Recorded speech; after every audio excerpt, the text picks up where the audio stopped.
आज हम पढ़ेंगे कक्षा 10 के इतिहास के अध्याय 3 भूमंडलीकृत विश्व का निर्माण। ये अध्याय आपको समझाएगा कि कैसे व्यापार, तकनीक और सभ्यताओं ने पूरी दुनिया को आपस में जोड़ा। तो चलिए बिना देरी के शुरू करते हैं। प्राचीन व्यापार और संपर्क। दोस्तों, क्या आप जानते हैं कि प्राचीन काल से ही लोग व्यापार और संपर्क के माध्यम से जुड़ते आ रहे हैं। रेशम मार्ग, सिल्क राउट, ये मार्ग चीन, मध्य एशिया और यूरोप को जोड़ता था। इसके जरिए रेशम, मसाले और अन्य मूल्यवान वस्तुओं का व्यापार होता था।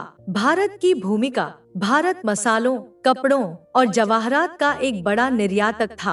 अरब व्यापारी समुद्री मार्गों से इसे यूरोप तक ले जाते थे।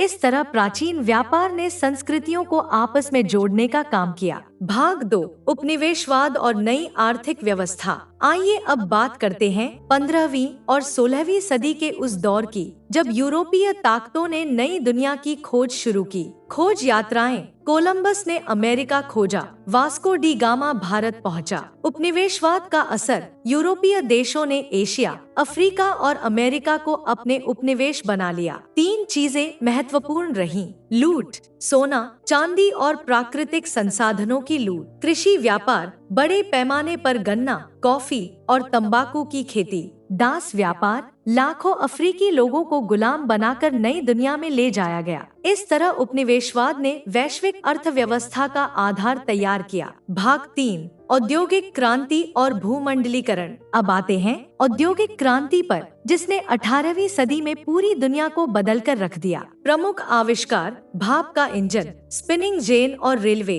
अंतर्राष्ट्रीय व्यापार। औद्योगिक देशों ने कच्चे माल के लिए एशिया और अफ्रीका का रुख किया। आव्रजन, लाखों मजदूर एशिया और यूरोप से अमेरिका और अन्य देशों में गए। औद्योगिक क्रांति ने उत्पादन, वितरण और खपत के तरीके को पूरी तरह बदल दिया। भाग 4, 19वीं और 20वीं सदी में भूमंडलीकरण। 19वीं और 20वीं सदी में वैश्विक जुड़ाव और बढ़ा। औपनिवेशिक साम्राज्य। ब्रिटिश साम्राज्य इतना बड़ा था कि कहा जाता था, सूरज कभी डूबता नहीं। प्रथम विश्व युद्ध का असर। युद्ध ने आर्थिक संतुलन बिगाड़ दिया। अंतर्राष्ट्रीय संगठन। द्वितीय विश्व युद्ध के बाद संयुक्त राष्ट्र और विश्व बैंक जैसे संस्थान बने। इस समय तक दुनिया एक दूसरे से गहराई से जुड़ चुकी थी। भाग 5, आधुनिक भूमंडलीकरण और चुनौतियां।